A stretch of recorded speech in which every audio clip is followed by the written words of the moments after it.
Bonjour et bienvenue à la Montagne des Dieux Entrevue. Nous vous proposons aujourd'hui une capsule sur la Charte des valeurs québécoises. Nous avons rencontré pour vous Pauline Côté, professeure titulaire en sciences politiques à l'Université Laval. Elle s'intéresse depuis quelques années aux phénomènes religieux dans la société québécoise ainsi qu'à la laïcité. C'est dans ce contexte que nous l'avons interrogée sur cette proposition de Charte des valeurs québécoises. Pauline Côté, bonjour. Bonjour. Merci d'être venue à la Montagne des Dieux.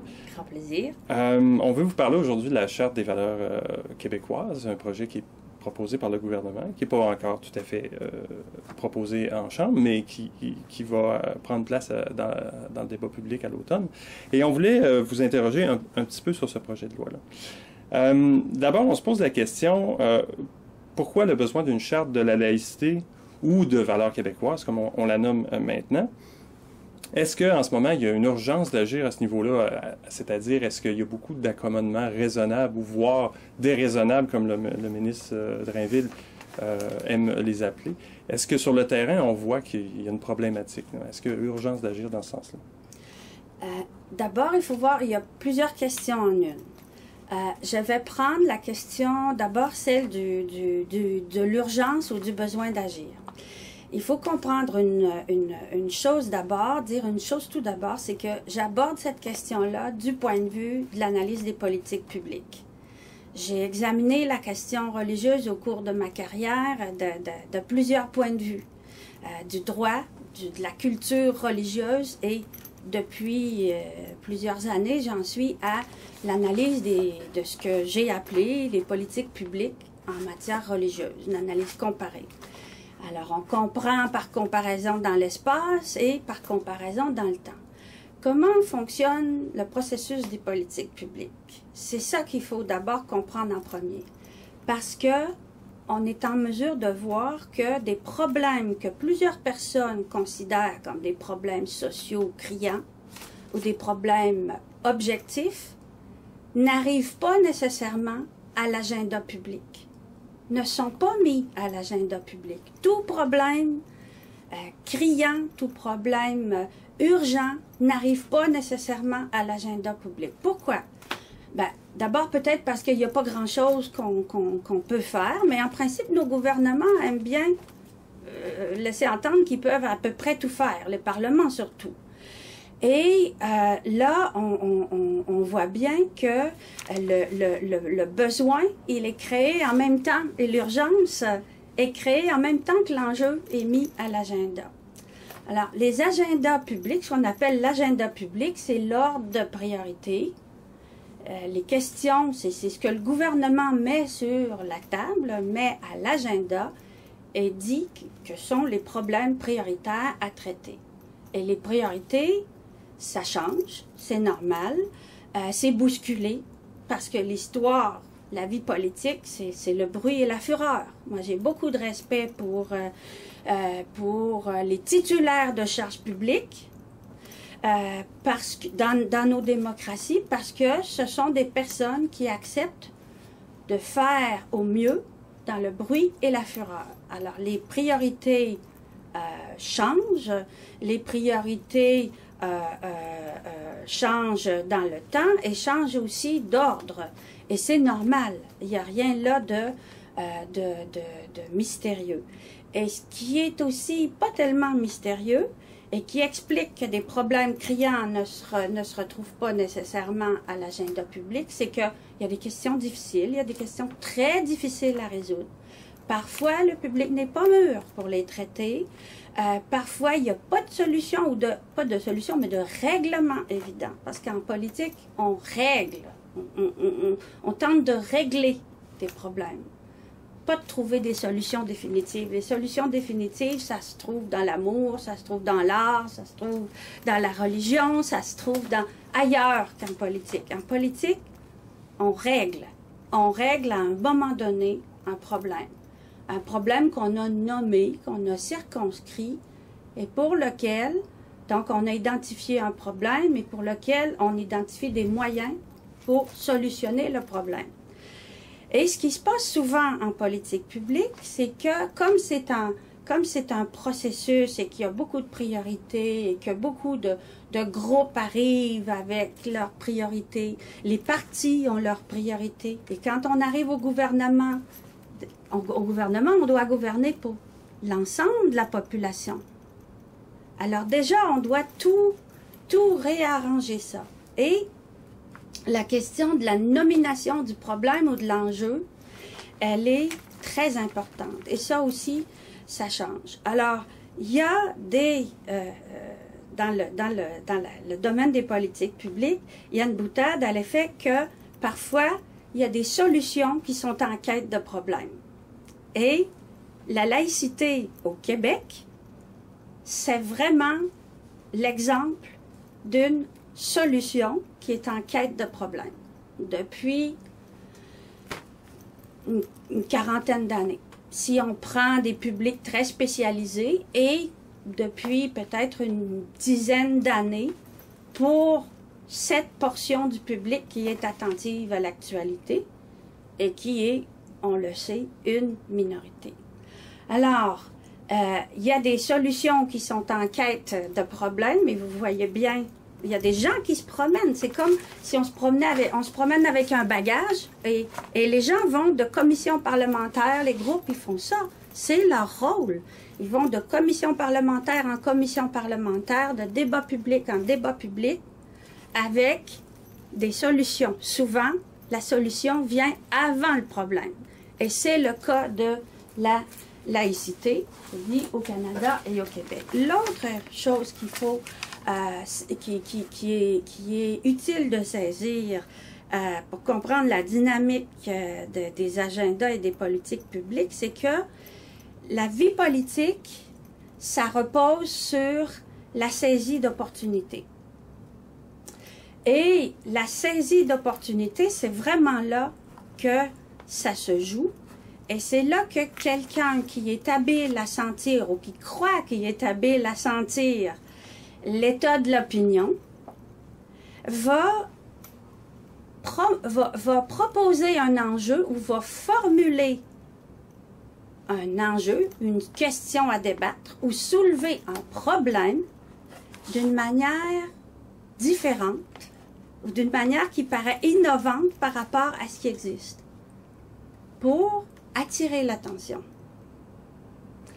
C'est souvent le cas des partis qui sont marginaux, qui sont un peu plus à l'écart. Donc, c'est pas les partis centraux, c'est les partis, disons, un peu comme la CAQ à l'heure actuelle. Et c'est comme ça que la charte des valeurs, la question est revenue. Alors, oui, il y a eu une fuite. Il y a eu une fuite. Alors, on ne sait pas, puis dans le fond, c'est pas important. Et en fait, le gouvernement aurait pu choisir, suite à cette fuite, qu'on comprend, c'est quelqu'un qui n'est pas d'accord avec les orientations qui sont susceptibles de se prendre. Et là, il y a quelqu'un qui saisit l'opportunité pour y aller avant le gouvernement et qui dit, voici, le problème, c'est un problème d'accommodement déraisonnable et on doit le solutionner. Il peut être solutionné grâce à la proclamation de valeurs québécoises et sera solutionné. Ce qu'on comprend là où le PQ et le CAQ pour l'heure se rejoignent. Parce que bien sûr, moi, je vois ça en analyse des politiques publiques et je vois ça simplement du point de vue de ce qui est indiqué ou ce qui semble se dessiner comme orientation ou principe. Et le gouvernement, de toute évidence, veut avoir un feedback sur les orientations et les principes, pas sur la mécanique. Ça, on le saura, on discutera de ça quand ça viendra. Mais de toute évidence, le gouvernement est à la recherche de réactions sur des orientations et des principes. Sinon, il l'aurait pas fait, il ferait pas le jeu de, sans jeu de mots, de dévoilement progressif ou de cache-cache qu'il fait à l'heure actuelle. Alors, ils veulent là-dessus une réaction. Eh bien, ils ont des réactions. Mais le problème, lui, on ne sait pas encore ce qu'il est. Vous avez parlé de priorité dans l'agenda. On voit que c'est mis de l'avant par le gouvernement en place. Puis maintenant, il s'apprête à proposer la Charte des valeurs québécoises. Vous avez parlé aussi de... On ne sait pas encore ce qu'il s'apprête à proposer. C'est un ballon qui a été lancé. Et quand je vous parlais des agendas tout à l'heure, il faut voir que le Parti québécois, c'est une coalition. Hein, en soi, là, ce sont des groupes en tension. Et Mme Marois, comme première ministre, ben, elle doit s'élever au-dessus du parti. Elle est la chef de gouvernement. Alors, ce qu'il y avait comme priorité dans le parti, c'est ce qui a été annoncé l'an dernier avant les élections du gouvernement minoritaire, c'est une charte de la laïcité. Ça a été annoncé l'an dernier et on ne sait pas si c'est ça. En tout cas, ce qui est sorti, ça donne à penser à l'heure actuelle que on va prendre la question, on risquerait d'aborder la question par l'angle ou sous l'angle de valeurs et de valeurs québécoises et qu'on mettrait de côté la question de la laïcité. Mais tout ça, c'est très confus à l'heure actuelle. Ça va dans tous les sens. Alors, on ne sait pas encore dire. Alors, si le gouvernement veut, et la CAQ aussi, parce que la CAQ veut très fort. La CAQ, dans le fond, ce que fait la CAQ maintenant, et ça nous indique qu'il y a moins de chances que ça réussisse, parce que l'histoire ne se répète pas de la même manière. Ce que fait la CAQ maintenant, c'est ce qu'a fait Mario Dumont à l'époque. Et là, c'est la même mécanique que je vous indiquais tout à l'heure, c'est-à-dire qu'on veut attirer l'attention. Et M. Dumont était en avant de son parti à cette époque-là. Moi, j'ai analysé en profondeur cette question-là. On a beaucoup tapé sur les adéquistes, mais je crois que si on voulait trouver où était l'entrepreneurship, où était le leadership, c'est du côté de Mario Dumont. Il était en avant de son parti là-dessus. C'était pas dans le programme de l'ADQ. Et lui, ce qu'il voyait, c'était une opportunité. Il lui fallait de l'attention médiatique. Et l'attention médiatique, il l'avait sur la controverse. Alors ça, c'est un autre pan. La controverse. Qu'est-ce qui fait saliver les médias, qui sont des entreprises de presse, des entreprises médiatiques? C'est la controverse. Vous avez mentionné à juste titre qu'on n'a pas encore le projet de loi, donc c'est difficile un peu d'analyser. Toutefois, dans le débat actuel sur les conjectures de ce qu'il pourrait y avoir, on a beaucoup entendu parler d'interdiction de port de signes religieux dans la fonction publique. Bon, on ne sait pas si ça va se rendre dans le projet de loi. Toutefois, on peut quand même dire que le débat est bien entamé dans la presse, justement, dans les médias. Quel est le lien entre signes religieux portés par des employés et la neutralité de l'État? Est-ce que l'État n'est pas neutre du fait que ses employés portent des signes religieux? Qu'est-ce que vous pensez de ça? Il n'y en a pas. Il n'y a aucun lien, pour vous. Il n'y a pas de lien ni de nécessité, ni d'antécédence ou comment dire, d'effets et de conséquences. Il n'y a pas ce lien-là. Ni historiquement, ni en... Je veux dire, la politique, c'est l'art du possible.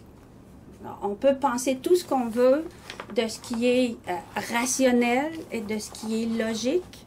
On en est. Mais le domaine de la politique, c'est l'art du possible. Et quiconque va venir devant le public et va dire on va établir des règles claires, stables. D'abord, c'est faux.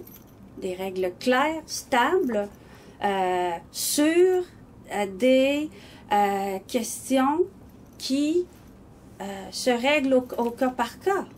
Alors, il y a des personnes qui sont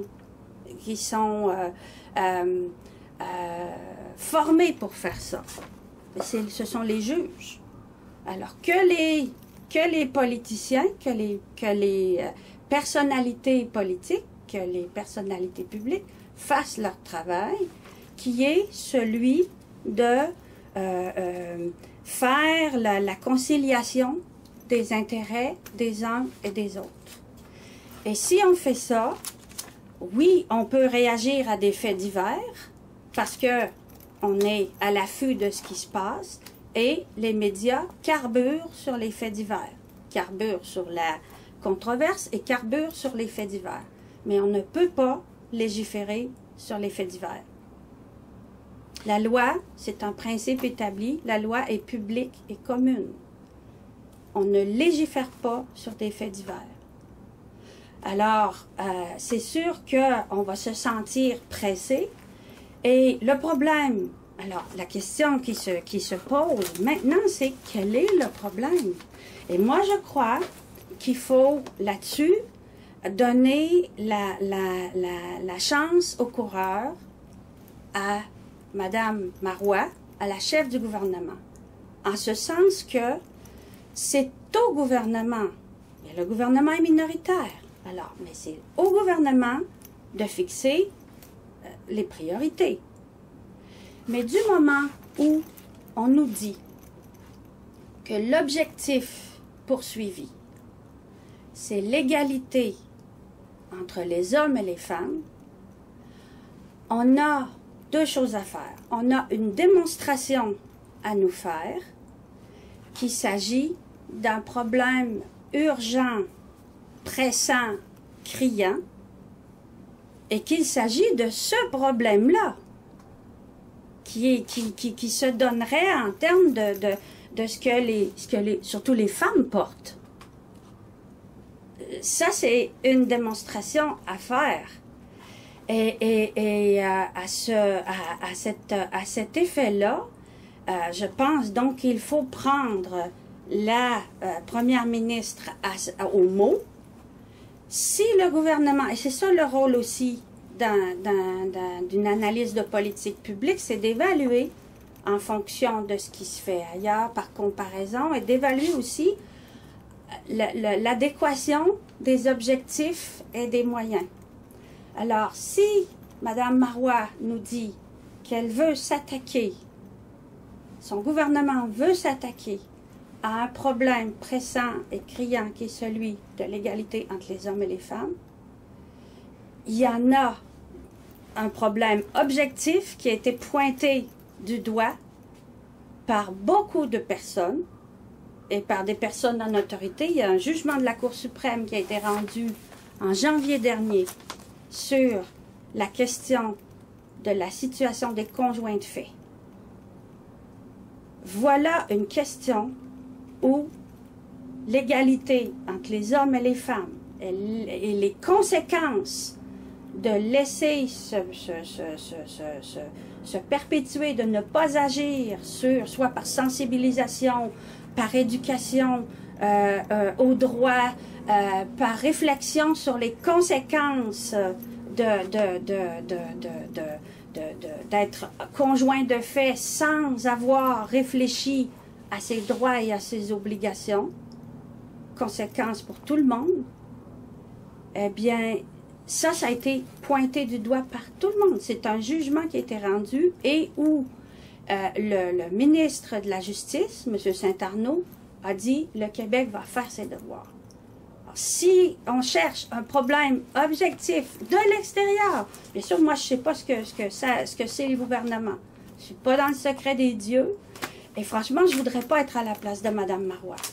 Mais je suis à peu près convaincue du fait que si elle voulait vraiment, si c'est vraiment l'égalité entre les hommes et les femmes